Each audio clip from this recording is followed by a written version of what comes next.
Fala, jovem, seja bem-vindo a mais um episódio do Frozen Cash, aqui onde a gente vai falar sobre anestesia, sobre oftalmologia, sobre o mundo invertido entre esses dois mundos, sobre a vida fora da matéria, talvez um pouco sobre medicina. E no episódio de hoje, transplante de córnea. Precisa de anestesia geral para isso?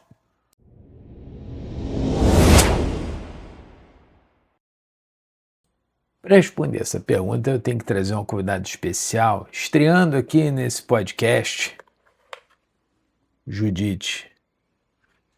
Judite é uma órbita, como vocês podem perceber. Judite, o que é uma córnea?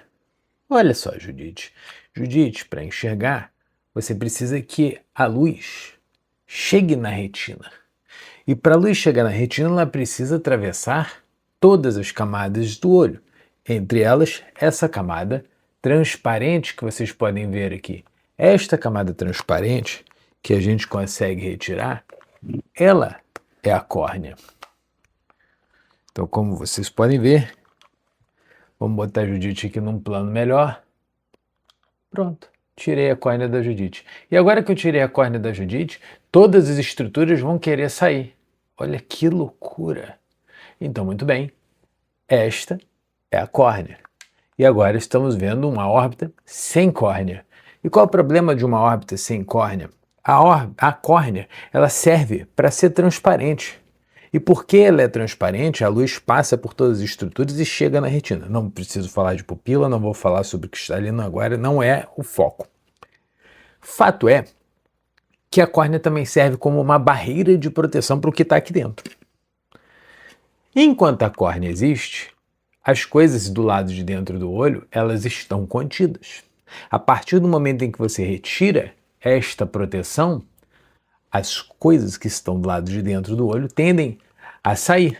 E isso é um problema, porque se você bota anestésico na parte posterior do seu globo ocular, você empurra essa esclera da parte posterior. E essa interação de forças leva a empurrar todas as estruturas anteriormente, e aí a tendência é que as estruturas queiram sair. Então o transplante de córnea não é necessariamente uma coisa tão segura assim para o olho.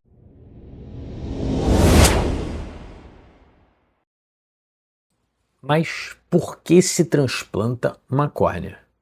Veja bem, jovem, a córnea ela tem, a princípio, 5 camadas. Existem algumas bibliografias que dizem que a córnea tem 7 camadas, mas vamos trabalhar com 5 camadas, tá? Okay? De anterior, que é o que está do lado de fora, para posterior, que é o que está do lado de dentro, a gente vai trabalhar com epitélio, Baumann, estroma, DCM e endotélio. Ok? Então, o que está do lado de fora, o que está mais anterior, a gente vai chamar de epitélio. E o que está mais do lado de dentro, que é a parte posterior, que é a parte interior, a gente vai chamar de endotélio. Existem diversas doenças que vão afetar, como você pode perceber, em maior ou menor grau, cada uma dessas camadas da córnea.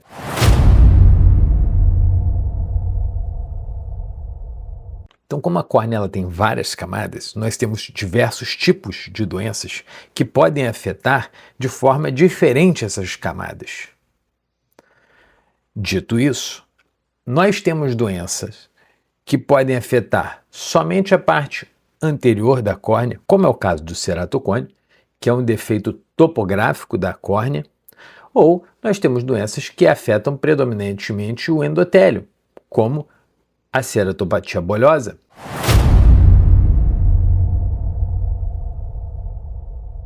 E não é só o tipo de transplante que muda. Se você tem para a parte anterior o ceratocone, que pode ser feito com lamelar anterior, que é o DALC. Se você tem um transplante para a parte posterior da córnea, que é predominantemente para patologias do endotélio, que vai ser o DMEC, para ser realizado. Se você tem os transplantes de espessura total, que são os penetrantes, os pacientes também mudam. É muito mais comum no ceratocone você ter um paciente mais jovem que vai ter um requerimento anestésico muito maior do que o idoso. Da mesma forma, é muito mais comum que você tenha para fazer um transplante posterior para você fazer um transplante por ceratopatia bolhosa, um paciente mais idoso, que vai ter outros comemorativos, pode ter mais patologias envolvidas, pode ser um paciente mais frágil, pode ser um paciente que use anticoagulante.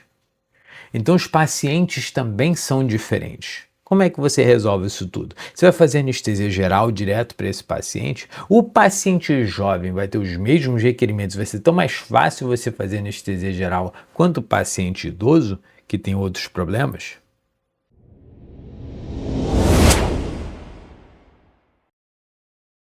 Como que a anestesia, de forma geral, impacta no transplante de córnea? Vamos começar pelo bloqueio ocular. Quando você deposita o seu anestésico na órbita, seu anestésico ele pode estar dentro ou fora do cone. Digamos que o seu anestésico esteja depositado dentro do cone orbitário, que é a forma mais eficaz de ter a dispersão do seu anestésico, de forma a fazer anestesia nas fibras sensoriais que você precisa que sejam anestesiadas para que você consiga fazer esse transplante. A córnea, ela não vem da crista neural.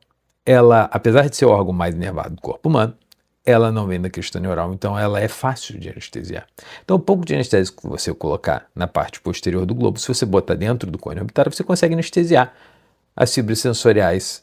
Porém, quando você coloca anestésico dentro do cone para fazer esse tipo de anestesia, você vai gerar algum tipo de pressão na parte posterior do globo. Por quê?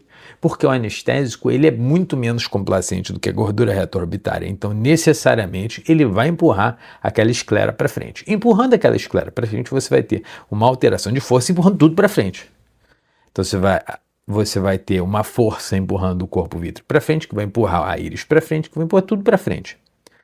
Se a córnea está aberta, a tendência é que as estruturas saem. E a córnea estará aberta se tiver uma úlcera perfurada, ou se você tiver fazendo um transplante penetrante, ou se você tiver fazendo um transplante penetrante no contexto de uma úlcera perfurada. Então, sim, você deve ter medo quando você bota anestésico na parte posterior do globo, que a tendência é que as estruturas herniem. Ponto.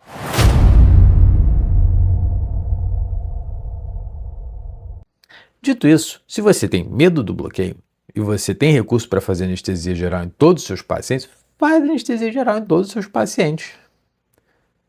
E a partir de agora, você pode até encerrar esse vídeo, mas não é por isso que você está aqui.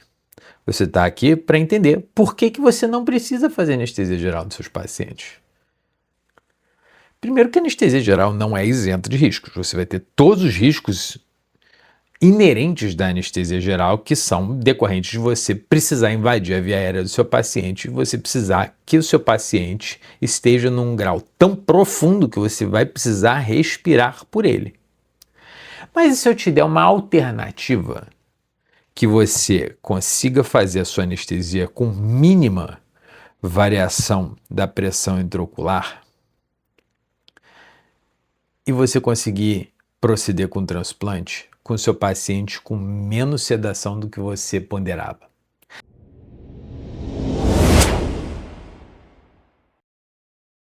Lembra aqui comigo, a córnea tem uma inervação rica, porém é uma inervação que você consegue bloquear com pouco volume.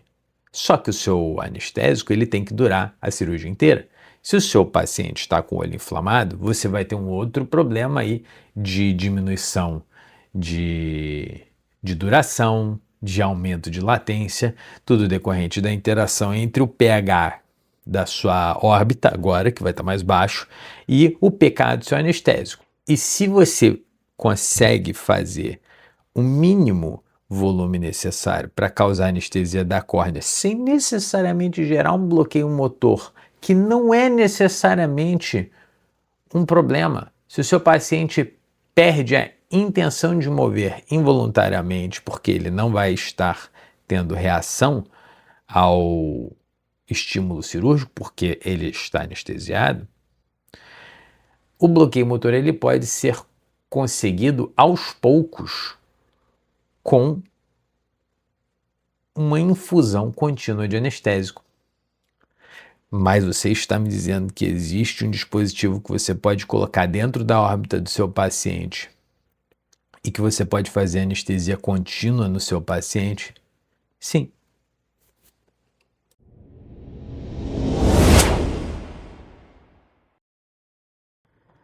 Como você pode ter visto no primeiro vídeo deste canal, existe um dispositivo que não tem borda cortante, que ele é feito de aço cirúrgico, então ele é inerte, que você pode colocar ele com a ponta dentro do cone.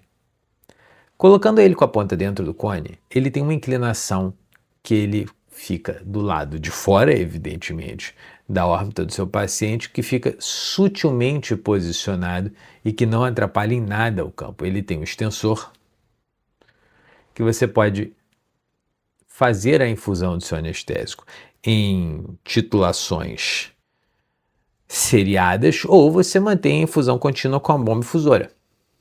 Ok, mas no que isso muda o fato de você estar fazendo às cegas? Calma, jovem. A gente não está mais fazendo às cegas. Vamos utilizar a ultrassonografia. Lembra? A gente pode usar a ultrassonografia para ver o olho. Quando você usa o POCUS, você tem 3 exames básicos que você pode fazer nesse olho. O primeiro é um escaneamento geral para ver se é só, entre aspas, uma perfuração. Se você não tem descolamento de coroide, se você não tem descolamento de retina, se você não tem uma vitreite ampla ali acontecendo, se a sua câmara realmente está rasa, se está tudo sendo herniado ali para frente, isso dá para ver no POCUS. E já dando ensejo para a parte 2, você consegue ver o diâmetro da câmara anterior do seu paciente e calcular a variação desse diâmetro de câmara anterior, que é o delta ACD, delta diâmetro de câmara anterior. E o terceiro ponto que o ultrassom te ajuda é, no momento em que você posiciona a sua cânula pode estar do lado de dentro ou do lado de fora do cone. Quando você usa o ultrassom, você consegue ver se a sua cânula está do lado de dentro ou do lado de fora do cone. Quando você injeta o seu anestésico, e ela está do lado de dentro do cone orbitário, ela vai gerar um sinal hipoecogênico específico. Esse sinal hipoecogênico específico você consegue ver claramente na ultrassonografia. E não só isso, ele empurra o seu globo ocular anteriormente. E qual é o nome disso? Deslocamento anterior do globo ocular. Então, se você consegue fazer o escaneamento do seu olho, você consegue ver a câmara anterior, que dá para fazer isso tudo com ultrassom, com muito gel de ultrassom, para você não apertar esse globo que já está perdendo pelo menos o humor aquoso através do ósseo de perfuração. E você ainda consegue ver o sinal hipoecogênico específico com deslocamento anterior do globo. Você consegue fazer uma anestesia confiável e quantificável.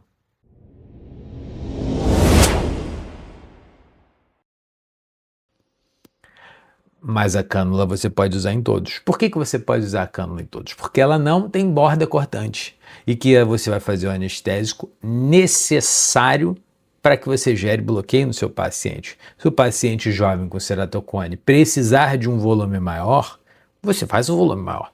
Se o paciente mais idoso que está eventualmente perfurado ou tem uma ceratopatia bolhosa do mal, com as coisas todas querendo herniar para fora, com a lio posicionada no sulco, que teve uma ruptura de cápsula posterior na cirurgia de catarata e isso deflagrou uma cirurgia mais difícil que descompensou o endotélio do seu paciente e esse paciente precisa de menos volume, você vai botar menos volume e você vai guiar isso tudo por ultrassonografia.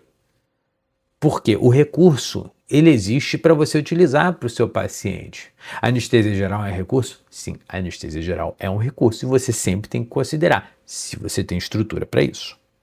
A estrutura de usar a ultrassonografia, ela é portátil. A estrutura de você utilizar uma cânula não cortante, ela é portátil.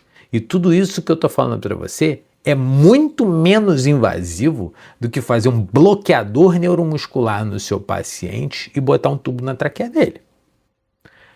Estou sendo subversivo? Talvez. Mas talvez a gente precise ser subversivo.